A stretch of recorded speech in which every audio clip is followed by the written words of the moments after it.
So, Chris, this is the tribute room here in Indianapolis. And today I'm going to try to add my banner to this wall of champions that were before me. And as I bowl, I want to thank you for filling in for me as a commentator. Hey, Norm, no problem. But tell me, is Randy always like this before a show? Yeah, he'll be all right. Don't worry about it. Hey, you guys, come on. It's time for the show. Let's get moving. Let's go. Randy, come on.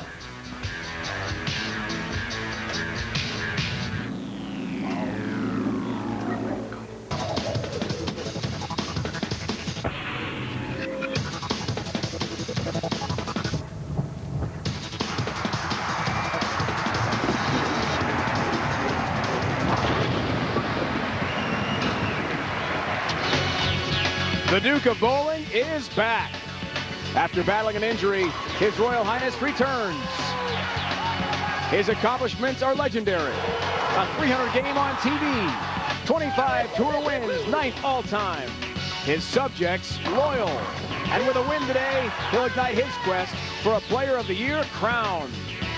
Standing his way are 4 Knights of Bowling's round table, each set to battle each other for the right to challenge the Duke.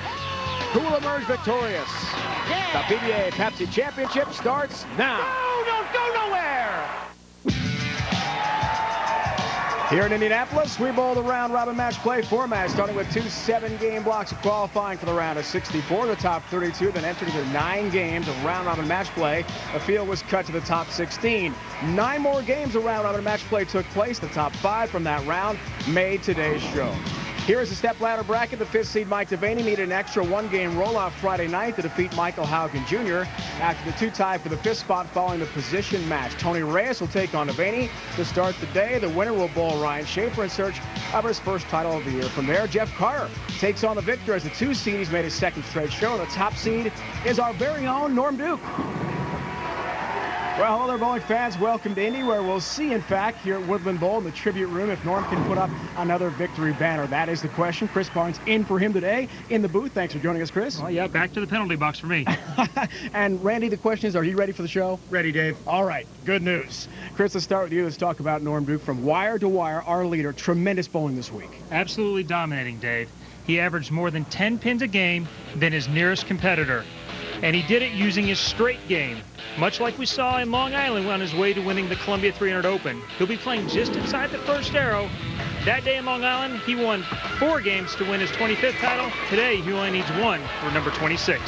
And guys, Norm told me that the broken toe that kept him out of action for 2 months is 100% healed.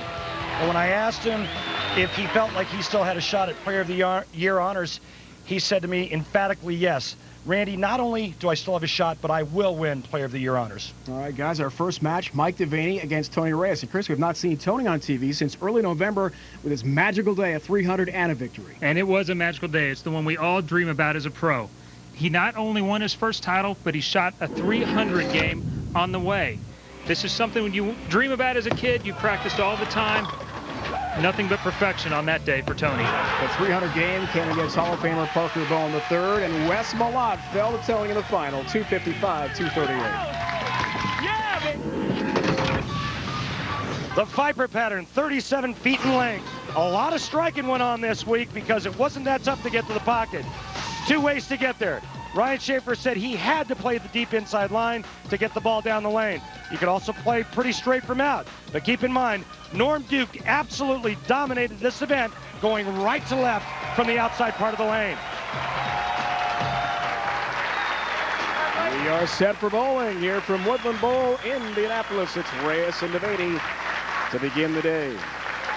DeVaney 1 career title and is Denny's PBA tour to date. 2003 Tacoma, Washington. He comes to us from Temecula, California, just outside San Diego, a huge Chargers and Padres fan. And he starts his day in style, all 10 down to the pit for Mike DeVaney. Mike DeVaney, one of the funniest guys off the lanes, on the lanes, very serious.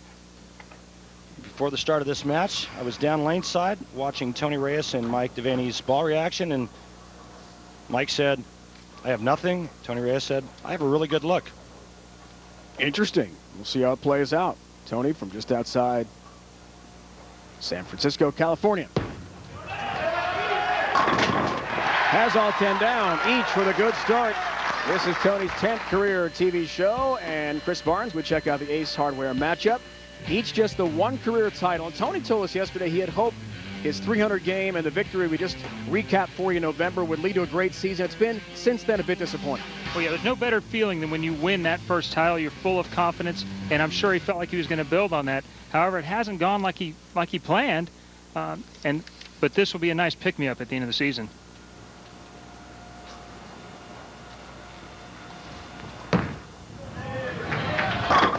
The good start continues for each.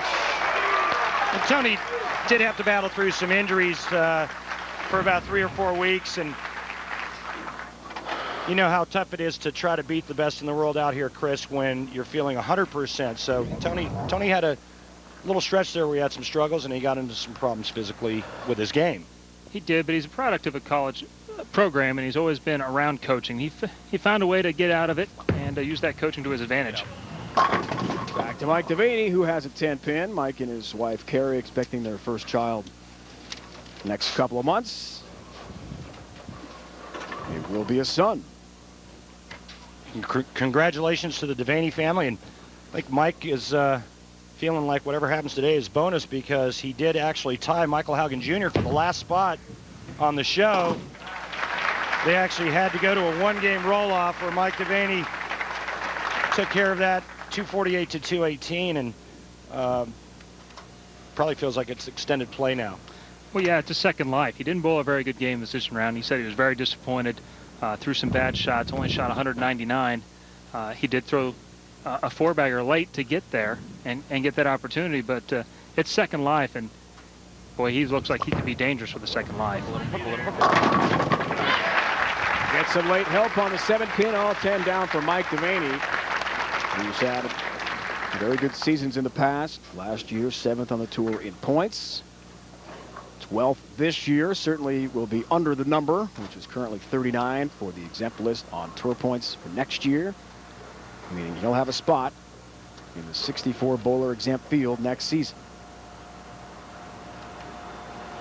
Tony trying to repeat the feat from Detroit back in November. And that's how he did it with a 17th ever 300 game.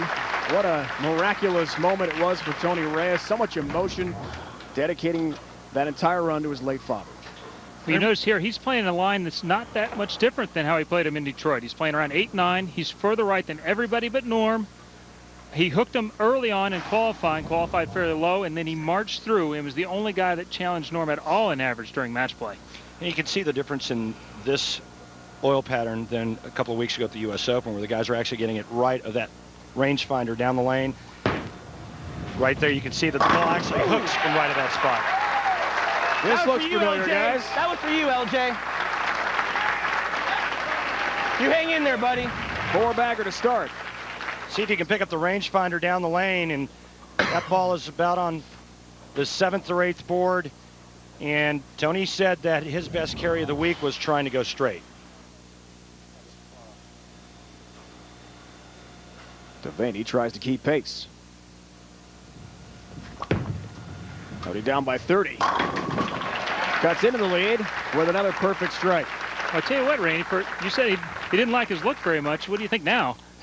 It doesn't look that bad. And you know as well as I do, as many shows that you've made throughout your career, that there's a lot of times when it doesn't look very good, and about a minute or two before air, all of a sudden things change. Question is, why is that? Saw Mike on TV. Irving, Texas. Event won by This guy's moving over here. Chris Barnes. 4th place there. 7th in Omaha, Council Bluffs. In Parkersburg, 36th. The U.S. Open he bowled well, guys. 7th place, and then here in Indianapolis making TV. So a nice run for Mike DeVaney. Yeah, he has been bowling awful well, and during the week off between the U.S. Open and here, he didn't take that whole time off. He went ahead and bowled the regional and won last weekend. All 10 down for Mike DeVaney. Went to a regional in Ohio, and as opposed to taking the week off for the rest of us, a lot of the bowlers needed 4 or 5 days off. Jeff Carter in the show today did not touch a bowling ball over the week span. Had some business to attend to back in Springfield, Illinois, and wanted to physically rest. DeVaney did not, opted to bowl regional and won it, which he said helped his confidence a great deal.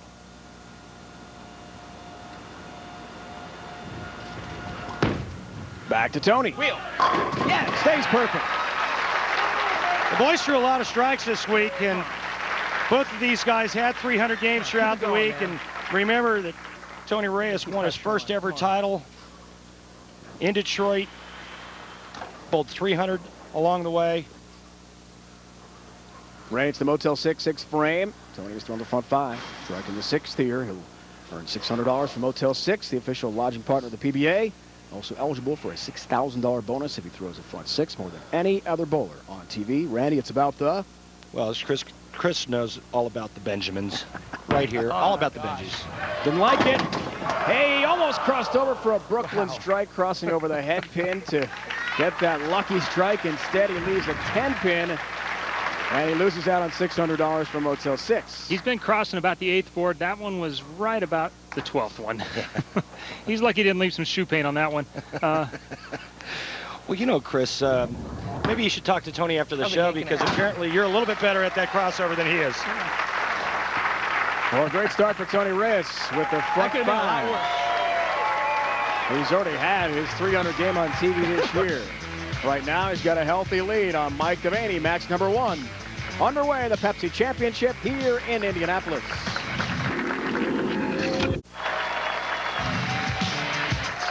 Tony Reyes, thanks to the front 5, has a lead on Mike DeVaney here. First match, step ladder bowling from Woodland Bowl, Indianapolis. Next week, we're headed off to Grand Rapids, Michigan for the 3rd of our 4 majors. We can't wait. 2 o'clock Eastern time, different start time than today. Be sure to mark that down. 2 o'clock Eastern, Denny's World Championship, $100,000 on the line. And a multi-season exemption as well. Last year in this very building, Woodland Bowl, Indianapolis, World Championship took place. Walter Ray Williams Jr. won it. 4-season exemption, $100,000. Tied Earl Anthony's record, 41 titles. Today, it's Mike DeVaney here at Woodland Bowl with all 10 down as he climbs back in the match. Well, Randy, you alluded to how much the lanes can change there at the end of practice. You've had it where it looks really good, and then it changes 1-2 minutes before, which is the worst thing can happen. Looks like the best thing happened for Mike and went the other way. Yeah, it really does. And as you know, when you start to get a good look, then you get free. Your swing gets free. You get loose and get some confidence, and the nerves go away. And he looks like he's got a real nice look.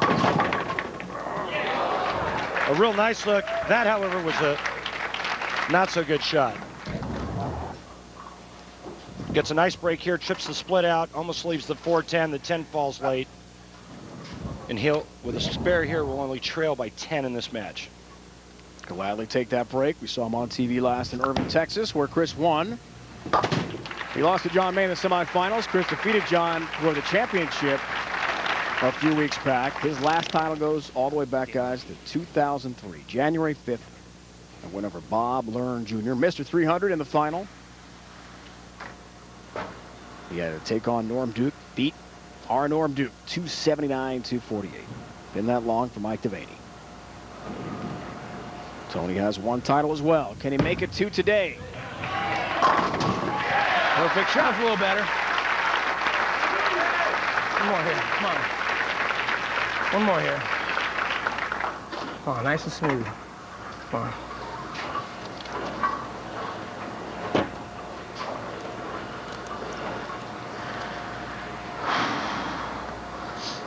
Tony winless, 145 events to start his career before his win in Taylor this past November. The former collegiate star at San Jose State. Come on. Yeah! Perfect shot again, Chris. And you know about collegiate bowling from your days at Wichita State, what that means to Tony's career. Yeah, he's got a lot of experience in this format. And you listen here, he liked this one. Yeah!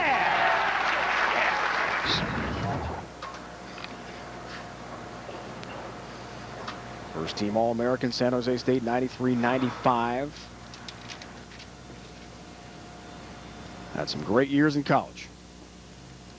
Mike DeVaney, also a Californian, but from SoCal. Has him down. And Randy continues to put the pressure on Tony. Yeah, well, I think it's the other way around, though, quite honestly, Dave. you know, Mike DeVaney can still shoot 259, but Tony Reyes is going at a 279 pace, and in my opinion, the only chance Mike DeVaney has in this match is if he strikes out.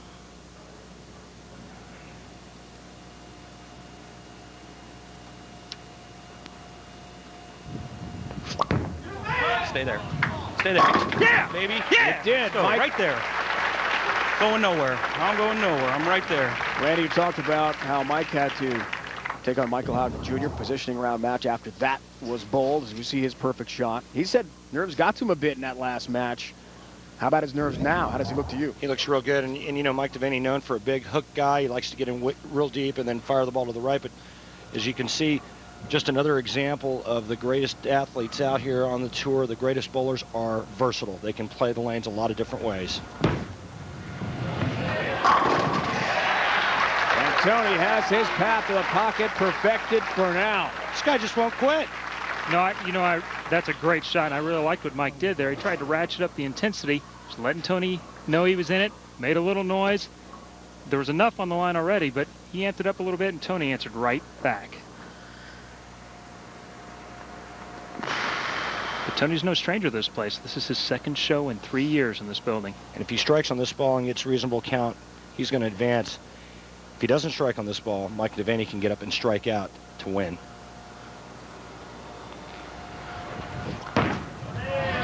Carry. Oh, yeah. That puts him in the 260s. All he has to do now is get good count, stay behind the foul line, and Tony Reyes is going to advance and take on Ryan Shafer. Ryan Shafer is the 3 seed. It's stepladder bowling here. The winner moves on. Loser is done. All trying to get to the top seed, Norm Duke, our ESPN commentator / PBA star. Today's on the lanes. Tony stays hot. 60 feet to success. Tony Reyes gets the job done. That's the clincher. And he had his path so consistently lined up today. Mike DeVaney didn't bowl badly. No, really a little bit of bad luck. He could shoot 259 here, and to not even have a chance in the 10th frame is a little bit unlucky. We'll fast track here, guys, because this match has been clinched by Tony Reyes, so they'll hustle through the last few shots in the interest of time for us. And a good week ends here for Mike DeVaney. Look, keep in mind, though, that Mike DeVaney had a top 10 at the U.S. Open where they were brutally tough. This week he makes the show on a fairly high-scoring pattern, so he's the real deal. He's got the whole package, and Ryan Shafer said that he's one of the most underrated players out here. Mike told us yesterday doesn't make a lot of shows, makes a lot of cuts, prides himself on consistency, and that was I will, man. Thanks. tie in exactly to what Ryan Shafer said about Mike DeVaney. One Californian dispatches the other. He's speaking of Lee Johnson, a bowler in Bloomington, Indiana, one of his good friends. A shout out to Lee. Tony gets the job done in the first match.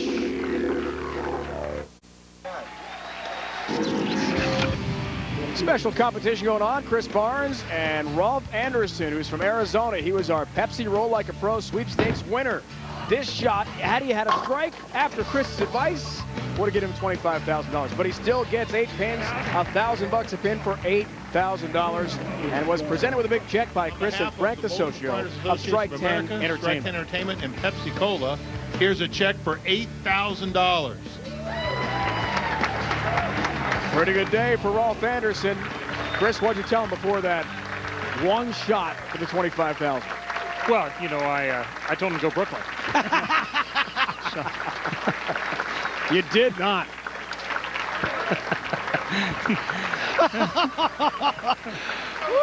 We're set now for Reyes Shafer. The reason that Randy is laughing so hysterically has to do with Chris winning the Motel 6 Roll the Riches last year in Dallas with a Brooklyn strike that crossed over the head pin for the clincher against Mike Scroggins. Listen, anytime you need $200,000. anytime you need one shot for all the cash, go to your power alley, man. Throw it Brooklyn. Chris made $200,000 that day, and I'll tell you what, I'll do it any day of the week for $200,000. All right, here's Reyes. Match 2 underway, and he's got a 10 pin. Now, Chris, we talked a lot about top seeds struggling. because they've got to wait for bowlers like Tony to work their way up the ladder in this type format. Tony has the momentum. Does that help him? It should help him. I mean, he just came off a 270 game. He's bowled great. He has a great feel for the lanes. And the one thing about playing them straighter is they don't change quite as much. When they do change, you have to make an adjustment. It doesn't seem to be as big an adjustment. And when you're playing in and hooking it, you can end up moving 5, 6, 7 boards in one shot. When you're playing straighter and your ball's not reading it as much, you just move 1 or 2 or 3. Yeah, you get a little warning. Get a 4-pin, not a big 4. Here's Ryan Shafer. Southern Tier, New York State, near Binghamton, Horseheads, New York. He's the 3 seed. Look out, comes in light. As he's to the right of that 1-2 pocket, and he's got a difficult shot to deal with here. Well, as you noticed, Randy was talking about earlier about the 3 lines. Ryan's playing in around the 21st board at the arrows. He's still getting the same spot at that last targeting range, about a couple of boards right of it, but that one didn't quite make the corner. And he said no matter what he tried this week, he could not go straight. He had to hook it. He hooked it in this tournament from start to finish. 2-4-7. 10 rather, as he tries to kick that to the 10 pin, cannot get it down. Randy, let's go to the ace matchup after Shafer has that open frame. What happened there? Well, again, he's trying to play that line that got him here, and that ball got to that same break point that everybody else is using. It just didn't come off of that spot hard enough. But he said the reason why he had to hook it, why he had to be so far left, is because his ball read the front part of the lane too early when he went straight. So he moves into the middle part of the lane to find some more scoot. Now here's the adjustment. Wow, what a big jump to the right that was. Ball change. Ball change in about 2 arrows to the right. And all of a sudden, that looks like the right spot to be in. That's the spot DeVaney was the in. arrows. Right at 11. Right at 11 and out that same spot right around 7-8. What did the ball change do for Ryan there? Well, he didn't feel like he could do it with the ball that he was trying to hook it with. He goes to a different ball, something that reads a little bit sooner. It's going to be a little bit more stable down the lane, not hook quite as violently down the lane. Carry. 7 pin for Tony Reyes. Now, as the matches go on, during the week, they got much, much better hooking them, and the scores went way up, games 4 and 5, from the left, from left of 15 on the lane. But these first couple games should favor Tony, and that's why DeVaney has played further right than he probably wanted to, and that's why Ryan has moved to the right as well. Guys, our Flomax Weekly Update. Checking with Jeff Carter. U.S. Open, what a week it was for him. First ever show as he bids for his first title today. He is still alive in this event. Norm Duke finished 5th just out of the TV show with the top 4 in. DeVaney, Shafer, Reyes, except for Tony, all top 20 finishes. At the 64th U.S. Open, won by Pete Weber 2 weeks ago. 7 pin again. Where's my lucky Irish charm? That was yesterday, Tony. That list that was up, I just wanted to make mention that Mike DeVaney, for the week that we had off, didn't go back to California. He actually went to Ohio and won a regional. All right. Boy, 3 great shots in a row by Tony, and fortunately for Ryan, he's still got a chance. He can actually take the lead now with a double. Yeah. 4th show of the year for Ryan, Japan Cup. Taylor, Michigan, he was on that show that Tony had the 300 game and won. He was also the top seed, stepladder format. Who'd he lose to on Long Island? None other than our top seed today, Norm Duke. He's found his line, it appears. All 10 down for Ryan Shafer.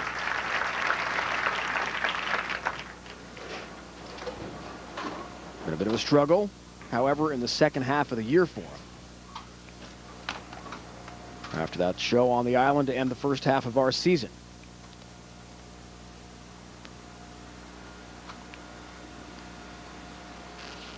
Did bowl well in Reno.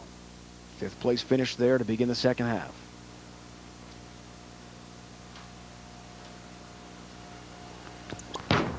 Jesus, Ryan. Right through the nose, a high shot. Smack dab into the head pin, and a difficult split coming up. Yeah, this shot here is just left. You use 11 on the last shot on this lane. That's about 13. It's 2 boards inside a target. And when you're playing that direct, with his amount of rotation, there's just no way to hold it back. And Chris, do you think that's a natural tendency for guys that like to hook it as soon as they move right and try to go straighter? Their natural tendency is to miss left?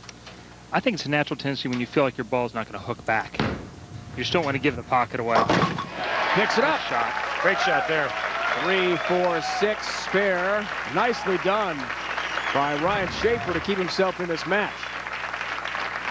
It's like shooting a 3-10 split, only a lot harder.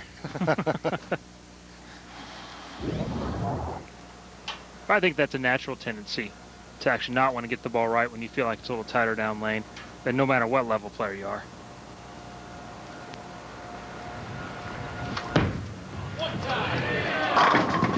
Tony stays high.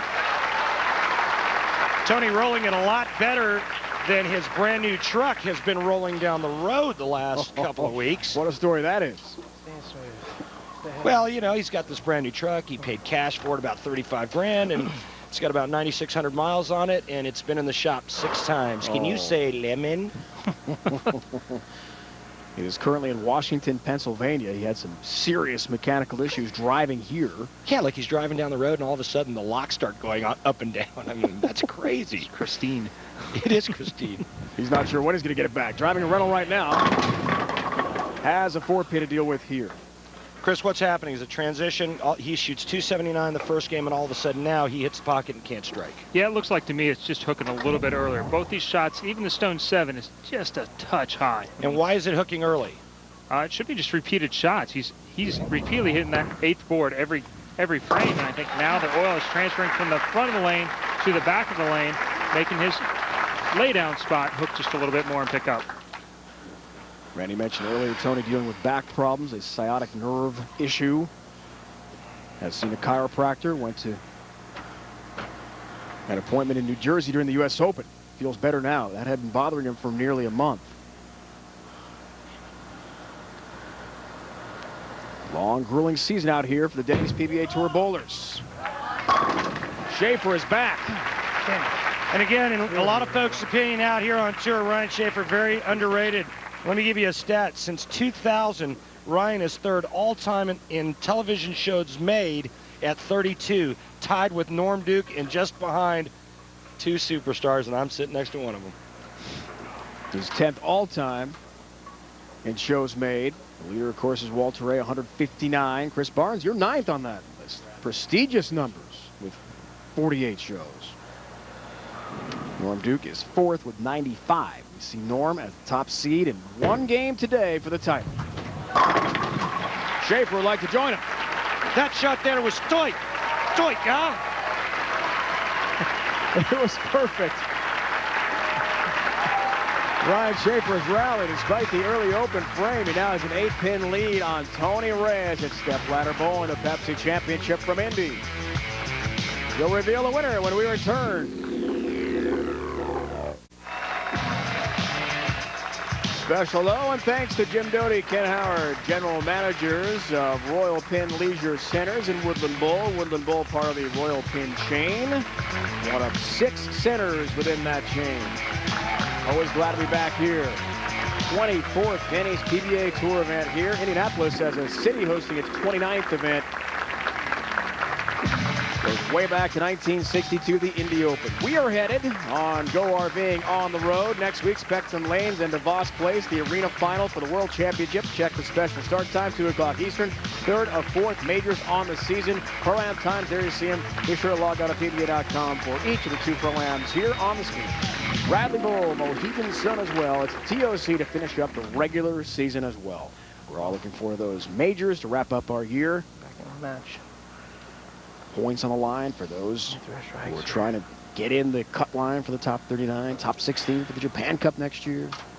And this great city of Indianapolis is home to 2 tremendous bowlers, Mike Albee, Hall of Famer, and my good friend George Branham III. One more, come on. And I saw George last night.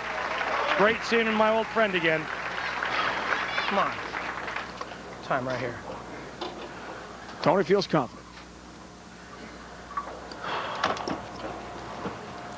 Looks for the double. 7th frame.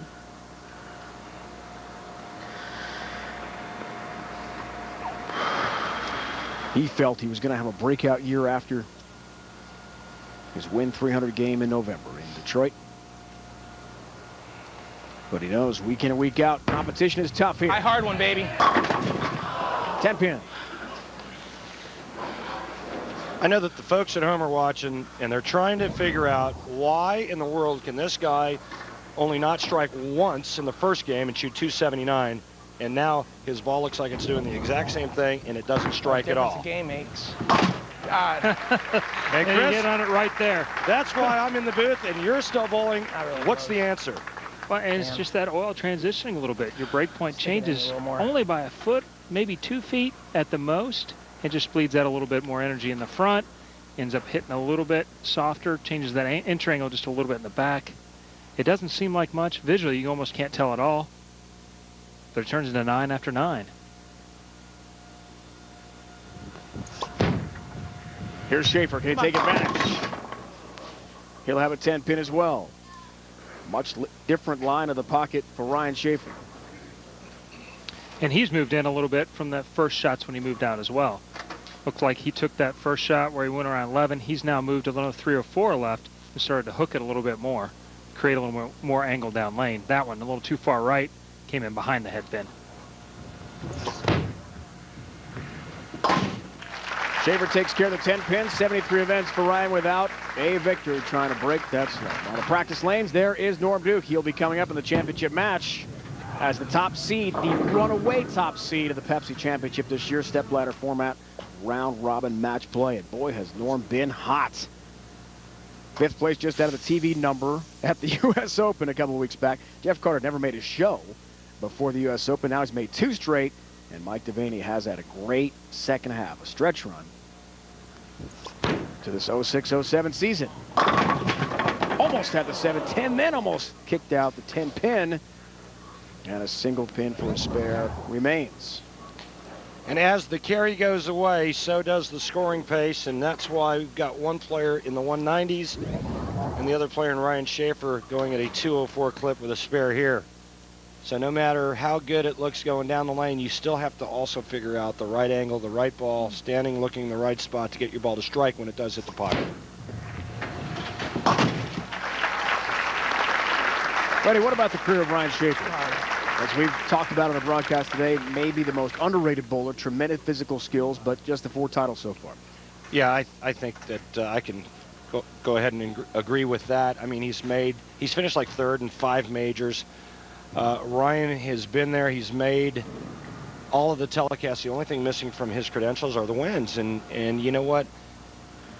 It's a hit here or there, a break here or there on television, and all of a sudden Ryan's in double digits. Oh, 10 down into the pit, crunching back the shrapnel. Chris is Tony Reyes with a perfect shot. Be right. And he probably made 1 or 2 adjustments. He can either get a little softer with his hand and push it through there, or he can tilt it a little bit more, which would involve him moving a little bit left and getting it down the lane with a little more angle. For more, log on to ESPN.com.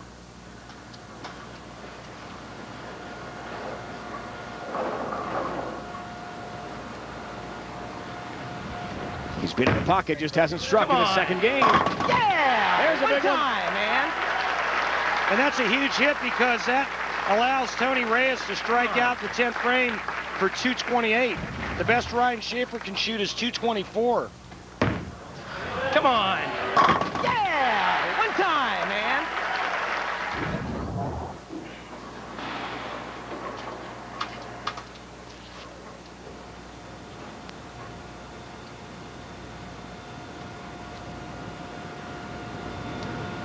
Shafer works on a spare. Foundation frame. Push. It sure did. And when you hear the players yell push, it's usually because it's a little left of target and they want the ball to go a little bit longer down the lane before it starts to make its move. And that's exactly the way this shot here behaves. Watch this. It's going to get to that spot. He says push. The ball does just enough to hit the 1-3 flush. And Ryan Shafer knows the deal. He knows that he needs all 3, and if he gets all 3 in the 10th, that'll force Tony Reyes to double. Please. And 7. He's taking another re-rack here Both re-racks allowed per game. Randy, what's the thought process? Well, it's a couple of things. Either A, he doesn't like the configuration of the pins, or B, it just makes Tony Reyes sit that much longer on the bench before he completes his 10th frame. With Ryan, I think maybe the first one was to get a little time. The second one, he didn't like the rack. And he might have even said something, that one wasn't any better. So.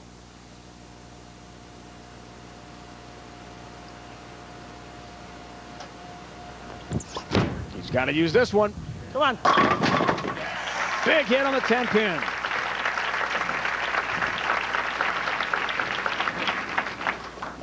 Good re-rack, Ryan. Good re-rack. Quite timely. The only problem is he's out now, but that strike there forces Tony to get the first hit. This one will force Tony to get the second hit. And as bad as the carry has been for Tony Reyes throughout this match, maybe not as easy as it was in the first game.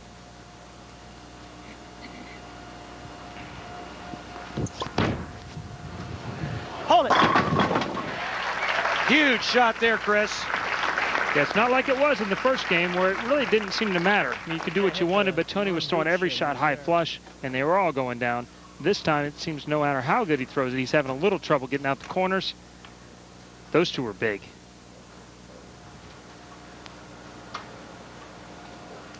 Tenth frame, Phil shot here.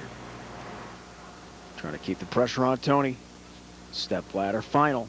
Jeff Carter is next as the 2 seed. Top seed Norm Duke awaits all comers. Get some help. He'll take it on the 4-7, falling late. And a 224. Finish one out for once. What do you... That's what Tony needs. He's done very well on this lane. Can he keep it up?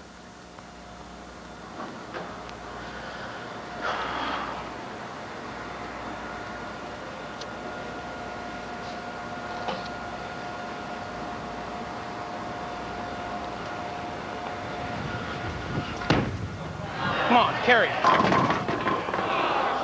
Does not get the help he wanted on the 10 pin. Chris, to me, it looked like Tony Reyes bowled a better game. He hit the pocket every ball, and the best he could do is bowl a 200 game. This match is over. Ryan Shafer will move on to take on Jeff Carter. Perhaps the luck is changing for Ryan Shafer on TV, who's had such trouble once he gets to the show of having success. Bowls well enough here, and he'll take out Tony Reyes in the second match. Okay. Might have been better than your 300 game, man. I hear you. Good game. Keep it up, man. Keep it driven, all right? 224, 207. Jeff Carter is next. Shafer survives. More bowling from Indy on the way. We are back. Ryan Shafer, Jeff Carter getting set for match number 3, Pepsi Championship from Indianapolis. This great bowling city hosting its first event back in 1962, the Indianapolis Open at Play Bowl, won by Billy Wallou. He was inducted into the Hall of Fame in 1975. I'm Randy Peterson and Chris Barnes, all with you.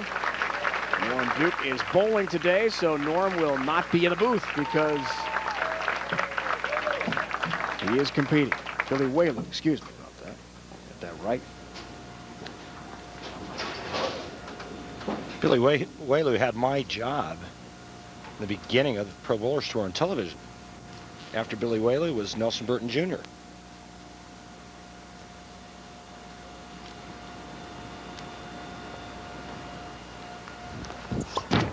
Shafer starts us. Third match. All 10 down for Ryan.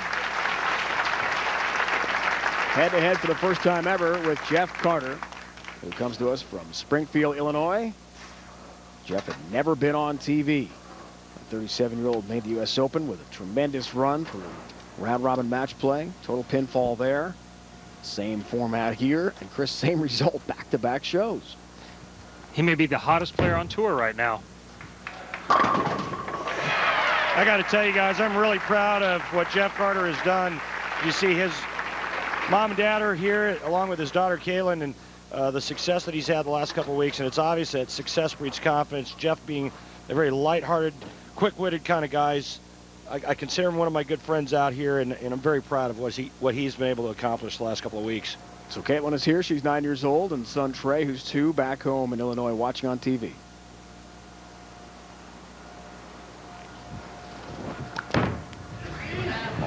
High plus strike, Jeff Carter, who had a lot of regional success until his last 3 weeks on tour, when he has just been blitzing the field to make 2 shows. And guys, when we talk about the PBA experience, where you have an opportunity to bowl league and experience the same type of oil pattern that we're bowling on, we talked about the multiple angles. You can see Jeff Carter now doing it, Ryan Shafer going straight, Jeff Carter hooking it. We talked about the different angles on this pattern. And Chris, you know a lot about this since you are an official spokesperson for USBC.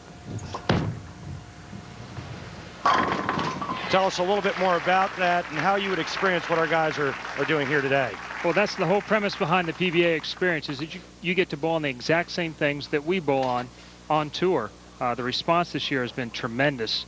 I think there's over 700 leagues now actively participating in PBA experience leagues, and you get to play different angles. You get on something besides your average house shot, and you get to learn how to bowl on some things that are a little bit tougher, and it ups your experience level very quickly and your talent level as well.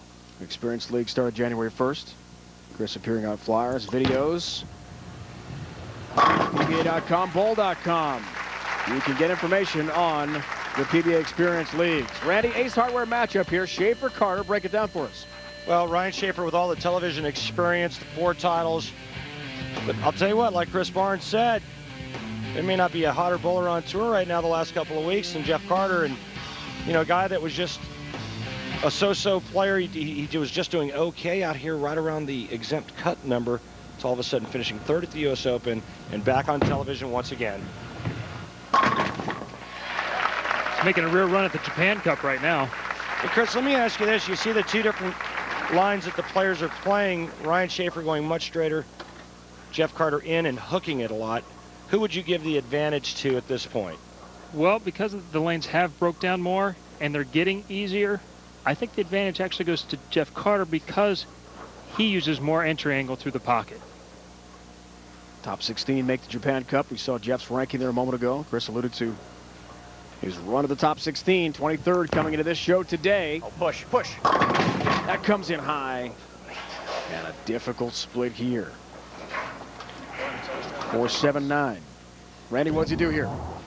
Well, he got that ball left. You heard that word again, the famous word that we like to use when we make a mistake left is push. That ball doesn't. It goes through the nose. He needs to get the ball over here left of the 4-pin, drive it into the 9. The ball will take care of the 7. Just 20% split conversion so far. Will not get it. Open frame. 4-9 is up.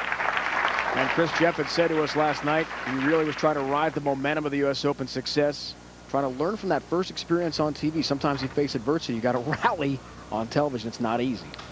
Well, you have to make decisions so much faster. TV is just it's micromanaged compared to everything else during the week where you might get to hang on for a half a game or a game. Here, basically in a frame or two, you have to make the right decision, and you need to do it much sooner. Hold it. It does hold. And a great start continues for Ryan Shafer. Guys, I think the other thing that makes Ryan Shafer such a great player is he's not afraid to make adjustments. He's not afraid to take chances. And you saw the first ball that he threw in the last match. He played in, came in late, left that big ugly split. And what does he do? He immediately changes bowling balls and moves a couple of arrows to the right and starts firing it around second arrow. He's not afraid.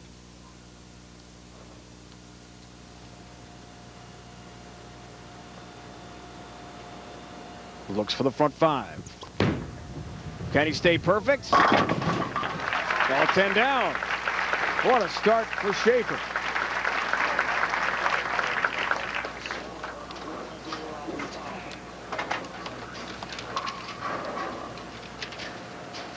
Jeff Carter worked on his timing in the off week. Watching footwork, in relation to the downswing and the release. And he thought that helped him. Chris one day took a couple hours doing that. And Jeff Carter with a nice strike there, relating that Randy to the atomic edge with his delivery. Well, it's all about the timing, like you said, Dave, and keeping that elbow in. You see that hand open. What this does is create a lot of axis rotation and a lot of down lane reaction. And that's the form that helped him average 261 in league a couple of years ago.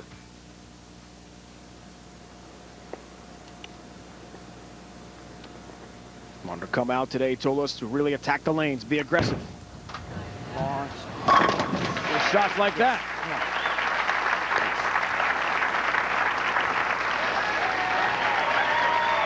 Ryan Shafer with his perfect start has a huge lead on Jeff Carter from Springfield, Illinois. The semifinal. The winner takes on Norm Dukes for the championship, the Pepsi Championship here in Indy.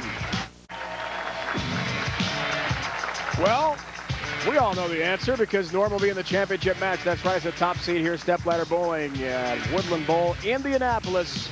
Norm, a tremendous week. More than 3,000 bowling fans have already joined the fun at bowling's digital destination, bowlspace.com. Bowlspace, the first online social network exclusively for bowlers, where you can share pictures, videos, stories with bowlers from around the world. To create your own profile, simply click on the Bowlspace link on PBA.com today. Dave, I'm going to blackmail you with a couple of bowling pictures of you. Bowlspace. No one wants to see that. It is not pretty. 42 feet to gutter ball. Motel 6, sixth frame here for Shafer. He has the front five, $600 for 6 straight, which he accomplishes. It comes from Motel 6, the official logic partner of the PBA. Also eligible for a $6,000 bonus if he throws a front 6 more than any other bowler this year. I couldn't get 6 pins, much less 6 straight strikes. I mean, he made it look like that shot was worth $6. He just got up there so smoothly, Yeah, so again, calmly. I think that's the hardest shot to throw, is that first one out of the break. And you pretty put the hammer on Jeff Carter now. Yeah. Ryan's not fooling around.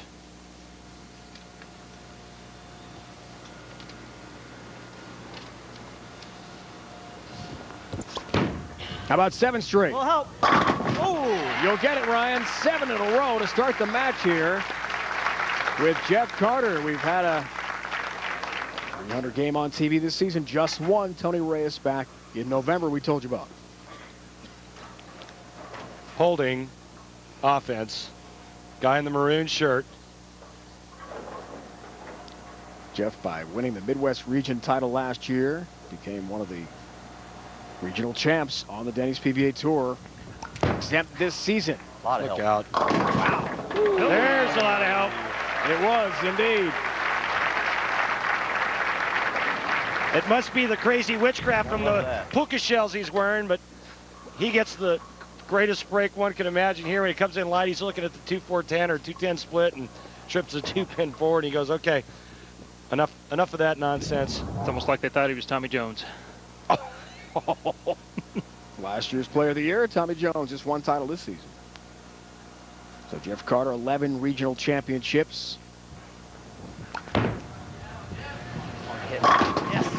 Won the title last year in the Midwest Regional with David Barris, and now makes his second TV show in 102 career events. He will not, it appears, win his first career title. So look at the perfect games. The average way up heading into this event. Average up 5.89 from 3.91, Chris, from a year ago. How do you explain that? Well, we just had more oil in the front part of the lane this year. The taper from front to back's been bigger. That allows guys to get the ball down the lane easier and create more angle on the back end. Now, the bottom line is the pattern's played easier this year. Plain and simple. He's got 8 in a row to begin this game. Re-rack, please. He'll take a re-rack right here. We've had 10 300s this week at this event before today, including Mike DeVaney and Tony Reyes. Let's go back to match number 2. This is the very first shot that he threw against Tony Reyes, and you can see the 2-4-10. So this is a ball change that he makes. He ends up making that split. And this is where he's at now. He's just absolutely firing it right around second arrow. And right now, he is perfect through 8 frames. Great adjustment from a great player who's not afraid to take chances. He's thrown 39 career 300 games. How about 9 straight? You bet. 9 in a row. He knew that was good right off his hand. Hey, maybe if he shoots 300 and goes on to win the tournament, maybe folks will start to realize just how great this guy is. This is called 10 back. It's like a vortex just sucked those pins right off the deck. Tony Reyes, this season, Mika Koivuniemi, 03, Norm Duke, 03. The last 300 games on TV. That's a high shot. Jeff Carter out of this one. Yeah, this is the shot that Jeff's really been working on. He says when his elbow gets out, that everything goes bad. But it really starts with his timing. He's a 6-step guy. He likes getting his push away between the 2nd and 3rd step. When he gets it in a little bit too early, it's like that. His feet get fast. He pulls his swing down. The elbow goes out, and he ends up left with tilt.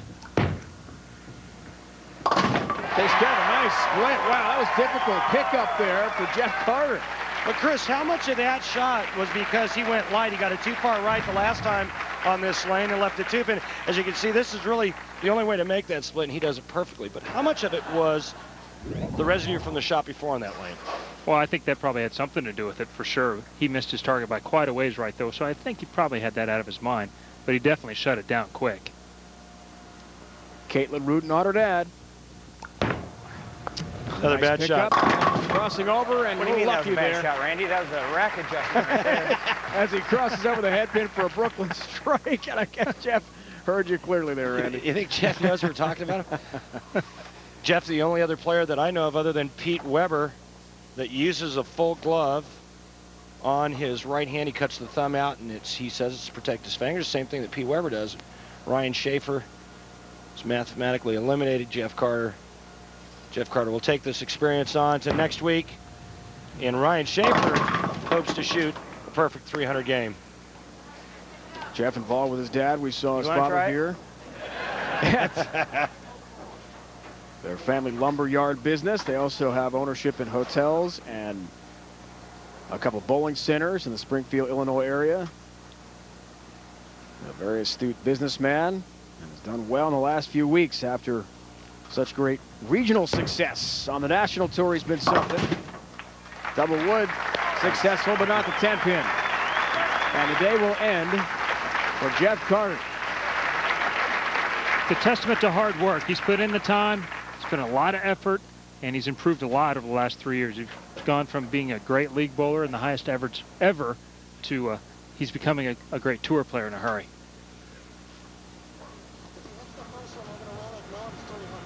Three more strikes. That's what he needs for perfection. There's one. Come on, Ryan. Norm Duke has done this as well, guys. We told you about January 2003 against the great Walter A. Williams Jr.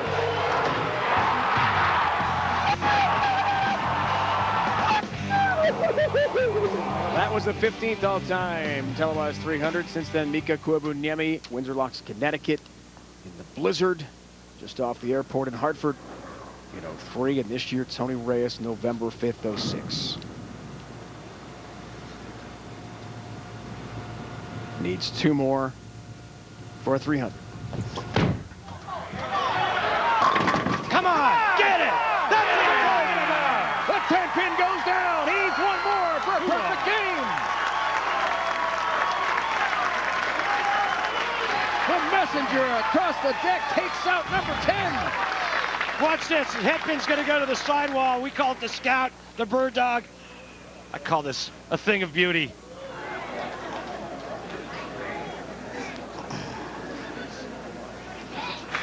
Here's the trip. Here's the reaction. 1 more strike for a perfect 300 game.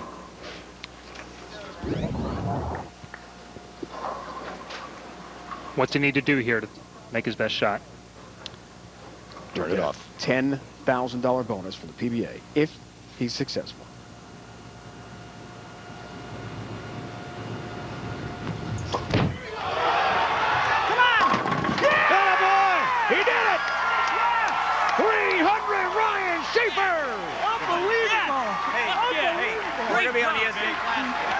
job. Unbelievable. Oh, man. Great job. Awesome. Unbelievable.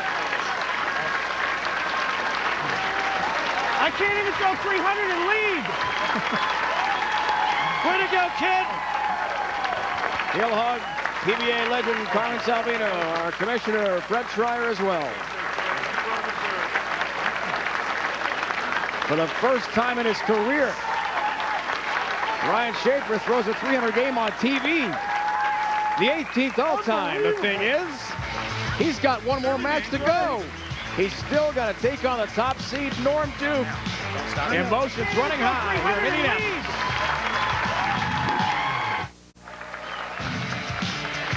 First time since 1999, Steve Jarrett's Mike Miller accomplished the feat. 2 300 games in a single season thanks to Ryan Shafer's perfect game and the step ladder, and that's where we stand. He knocked off Jeff Carter with his 300 game, the 18th ever on TV. PBA history, he takes on now the top seed Norm Duke. Next week, third of 4 majors, the Denny's World Championship. Note the special time here on ESPN, 2 o'clock Eastern from Grand Rapids, Michigan. Looking forward to bringing you the third of 4 major championships. It's a big one, $100,000 on the line. Norm Duke is the top seed. Randy, that leads us to the Geico Championship recap. I'm having a hard time catching my breath, man. Match number 1, Tony Reyes. He takes on Mike DeVaney. And he beats Mike DeVaney by the score of 279 to 248. Let's go. I will, man. Thanks. In match number 2, Tony advances to take on Ryan Shafer. Ryan Shafer gets the best of him, 224 to 207. I hear you. Good game. Keep it up, man. You deserve it, all right? And then in match number 3, Ryan Shafer takes on Jeff Carter. And what does he do? He's perfect.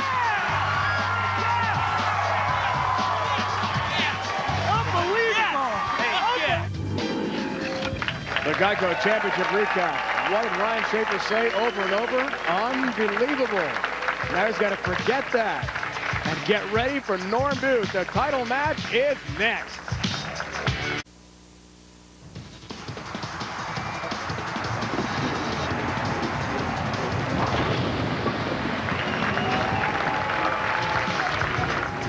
They're all bowling for that trophy. We welcome you back. Woodland Bowl, Indianapolis, Pepsi Championship. We're ready for the title match. Dave Ryan, Randy Peterson, Chris Barnes in for Norm Duke because Norm is the top seed. And he's got to win just the one match to take home his 26th title. He's thinking about Player of the Year. He told us last night he will win Player of the Year, but Randy can't get there unless he wins today. And he's going to have his hands full in this title match. Remember the last time Norm won, he climbed the ladder, played out the whole time. Nobody could get near him. Ryan tried to chase out there, and now it looks like the situation's reversed. There's a late tap on number 4, so He's got a warning. He's got 13 straight strikes now. Shafer comes off that 300 game. It's actually 17. He starts from game 3. That's right, game 3. Yeah. 17 in a row. Amazing. 25 and 25 for the Hall of Famer Norm Duke. He is perfect on TV this year with wins in Hammond. His victory on Long Island to wrap up the first half of the season. Who did he beat in the final? Ryan Shafer, who was the top seed there. Norm has owned Ryan on TV, and look out! Can you believe the start for Norm Duke? A 7-10. This shot may be the furthest he's played all week. I've never seen him left to 10. He's been playing around the 6th or 7th board and playing right to left. This is up the lane, and this is the problem when you got straight from a little bit further left in the lane. The ball doesn't get through the pins. Yeah, that didn't hit very well at all, and unfortunately, instead of just a weak 10, instead of weak 10, now it's a pocket 7-10 and an open frame to start the match. And I think Norm is caught in between just about everything out there. He can't play the line that he played all week long. That's too far right. He can't move in and go around it or hook it more. That doesn't look good. So now what he's trying to do is get real close to where Ryan Shafer's playing, yet Ryan still has a lot of hand, a lot of rotation, even though he doesn't have a lot of hook. Ryan's ball's driving through the pins. That shot there from Norm Duke looked like it was a little DOA when it got there. Ball change. And a Much better shot for Norm Duke, who played from the outside, as Chris mentioned, all week. He was concerned he'd have to start hooking the ball on TV based on what the other bowlers were doing to the lanes. Chris, will that shot hold up? Will Norm be able to bowl a big enough game doing that? Well, the only thing that hurts him is no experience. He has no games this week at all from left of the 10th board, and so this guess is going to have to be right immediately. New record for Ryan Shafer. Tries to extend on it, and will. 18 bagger. Wow. That's right, you heard me. 18 bagger. Not bad. Kid's got game. He told us last night he knows very well what his record is head-to-head with Norm. He's 1-5 all-time on TV against Norm Duke. He's 0-3 in title matches. Also 95 in addition to the event in Long Island we told you about last season in Atlanta on Super Bowl Sunday.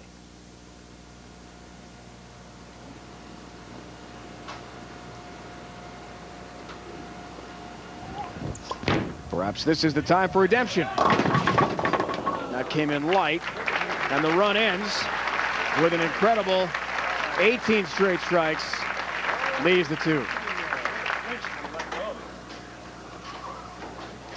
Chris, what about his emotions? And we saw how excited he was. He couldn't believe it, said that over and over after the 300 game.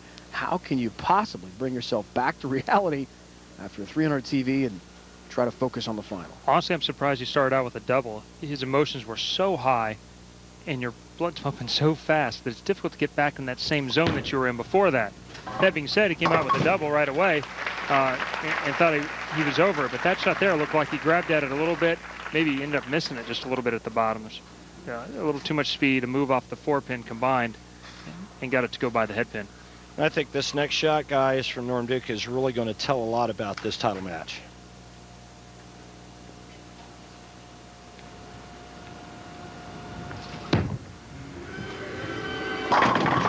All 10 down for Norm. Leading us to the Ace Hardware matchup, and Randy, it's been a difficult stretch for Norm. 8 weeks pretty much. He lost to this year due to the broken toe he suffered in Reno to begin the second half of the season way back in January. Yeah, but he's got enough games under his belt now with the U.S. Open where he finished 5th, and he said he had no game there. He had a great spare game, no strike game. But he says now he's all over it, and he's feeling good. Toes 100%. And Norm is doing something that I haven't seen in a while. He's playing the 2 lanes completely different. He's going a little bit straighter with a little bit of hand on the right lane. On the left lane, he's hooking it a lot. Broken right pinky toe in his hotel room in January. And all 10 down again for Norm Duke. He's right back in the match after the early open. A turkey for Duke, 3 straight strikes. And we're all tied up. It's the championship match from Indianapolis. Welcome back, everyone. Dave Ryan, Randy Peterson, Chris Barnes with you from Indianapolis. Norm Duke, Ryan Shafer in the finals, where Norm has run roughshod over Shafer in his career. He's won 5 of 6 TV matches head-to-head. We're all even. Norm Duke has never won in this building.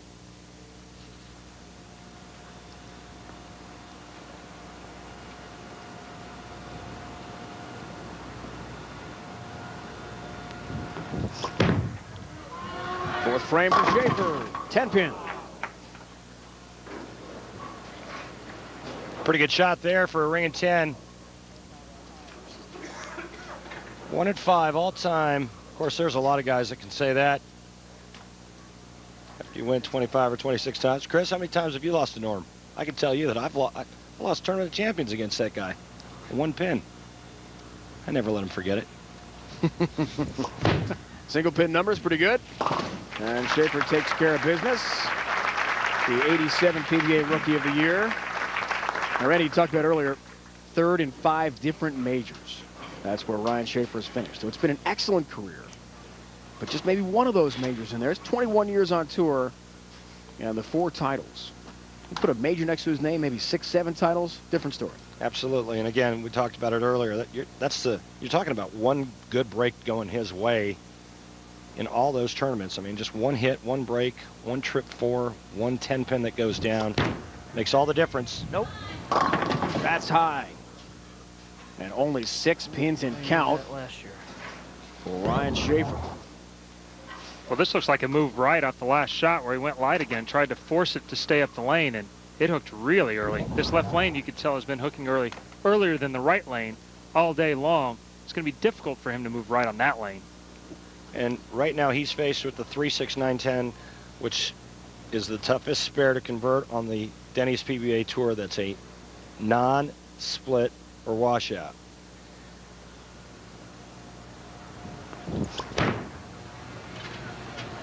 And he does convert. Why is that, Randy? Because of the back pin. The 9 pin. The ball has to hook into that spare to cover the back pin, and A lot of times there's oil to the outside part of the lane, and if you get it a little bit too far to the right, it kind of skids and misses it right, and if you get a little left of that, it overhooks and you chop it. So no easy task. But right now this guy here, Norm Duke, it's like somebody just threw raw meat into the lion's cage. So the 4-bagger, 5th frame. Will get some luck. A late hit on the 8 pin. Down she goes. now remember, the first frame, Norm Duke left a pocket 710, and it's all about making adjustments, and this guy's a master. What does he do? He changes balls and jumps way into about the 28th board with his feet. Well, he didn't like that, so the next time he got back to the left lane, he moved back to the right about another 7 or 8. Norm Duke is all over the place, but here's the ticket. He makes moves with conviction. He's totally 100% committed to every adjustment he makes. Great example of how much strategy is involved on show day. These boys must think head-to-head with the lanes. And down goes the 10. Are you kidding me? He said another 710. Not in my building, pal.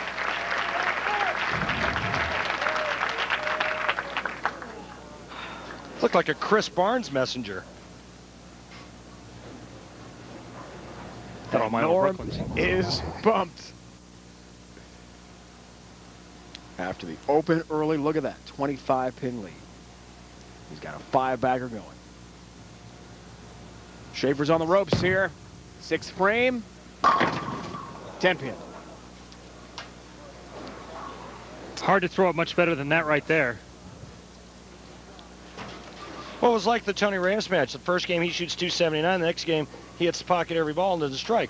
Ryan shoots 300, throws 18 in a row, and all of a sudden now he goes back-to-back ringing 10s on the right lane. And it's just all about carry down, the lane's breaking down. My question to you, my friend, what adjustment does Ryan Shafer make? I really think he's going to have to get a little bit softer and hook it a little bit more. Get into a little bit fresher part of the lane and get the ball to score. Shafer 7th in the ranking, guys. Norm Duke is 8th right now. Let's check out the Denny's PBA Tour World Point rankings. The cut line right now is at number 39. So Tim Chris, if the tour were to end today, would be in. Patrick Healy Jr. has won many times on tour, including a TOC. A major would be out. And how about Hall of Famer Brian Voss? He'd be out of the number, would not be exempt next year.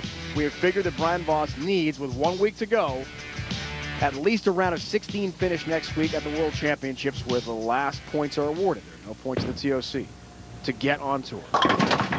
There's a split. Randy, how about those numbers? This lane just hooked down just like that. Are you surprised about Brian Voss? I am. I really am surprised. There's a lot of guys on that list that aren't going to be out on this tour anymore. Rick Steele-Smith. Tim Chris, whether he gets exempt or not, is retiring after this season. We all want to wish Tim Chris the best of luck in his future endeavors. And we're all going to miss Turtle out here, but you know, it's the way it is with the all-exempt tour now. It happened to me. It continually happens year in and year out. And a lot of these guys are my friends, and I've bowled out here a long time with them, and along with other guys, and they're going to be missed. I believe that lane did that. Shafer is missing pins, unfortunately, right now. Leaves the 6th pin there. That was to wrap up the first half of our year in December on Long Island, New York. Norm ran the table, as he looks like he'll do here to win the title match over Ryan. Chris, that day on the island, he won all of his matches coming from the last seed, climbing the ladder to win 4 against New York State guys, all of them. It was pretty amazing that he did make it through all 4 of those guys, and I thought it was going to play the other way, where he was going to have to move to where Ryan Shafer was playing. However, the emotion of Ryan shooting 300 seems to have affected him moving to the next game. Norm made the move early in the game while Ryan was still getting his emotions back under him. He looks like he's going to come out on top. Hey guys, let's keep in mind that, remember when Norm Duke bowled his 300 game? He ends up losing to Mike DeVaney in the title match. So there's a big lull, big letdown after you bowl 300. And like I said, that's, I think, what was so amazing about what Tony Reyes did earlier in the year in Taylor, Michigan. Tony Reyes was able to bowl 300, regroup, and come back and bowl a strong game to beat Wes Malott to win his first title. Hard to do, tall order. From the very beginning this week, Norm has talked about his run to Player of the Year. He's done it twice in his career before. He wants to win this tournament, win a major. He's won twice already this season. This will be his tour best third win of the year. Shot there, Ryan.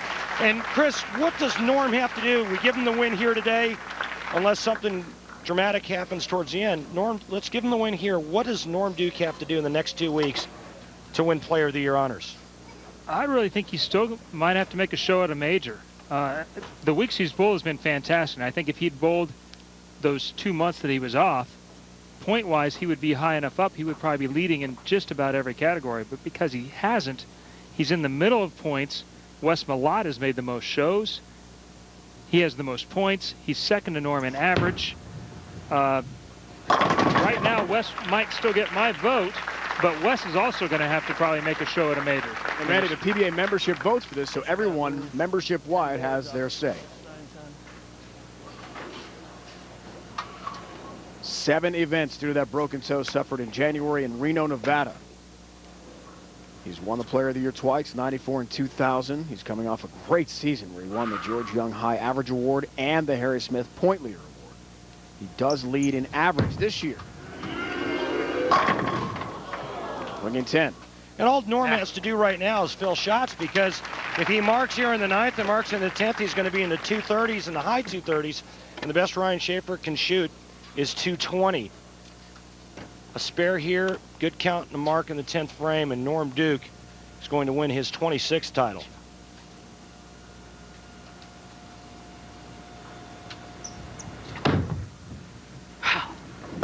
There's a 10 pin, and a top seed will win another stepladder event. Over the last 2 years, top seeds have struggled. We documented that well in our broadcast. They're 2 and 10. Jason Couch ended the long run at Fountain Valley, California. Then Patrick Allen won at Omaha as a top seed. Just 2 weeks ago, Pete Weber won the U.S. Open over Wes Malott. Wes was the top seed. 7 pins, guys. Norm Duke's a winner.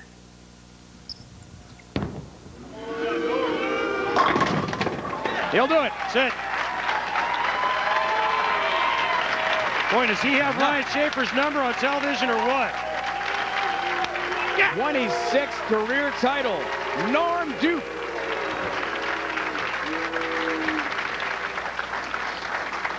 And Chris, he was emphatic when he said, Randy, I will win Player of the Year honors this year.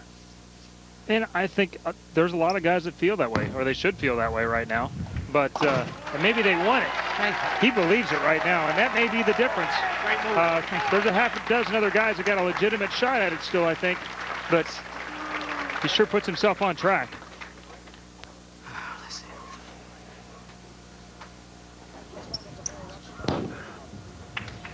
Norm has said 3 more majors left. He believes he's bowling as well as anyone on the planet right now, and he's backing it up with an impressive win today.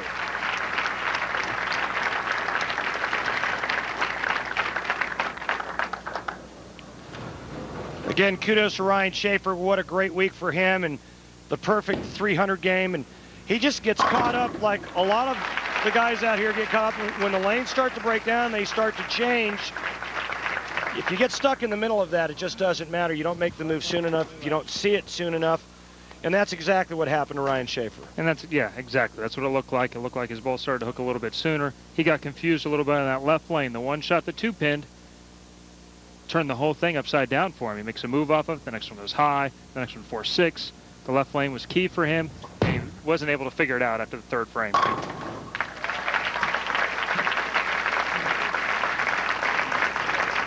A tremendous day for Ryan Shafer, and what a week for him. Will end in disappointment, certainly, and his old nemesis, Norm Duke, takes him down again. Still, he'll have the 300 game to remember for a lifetime.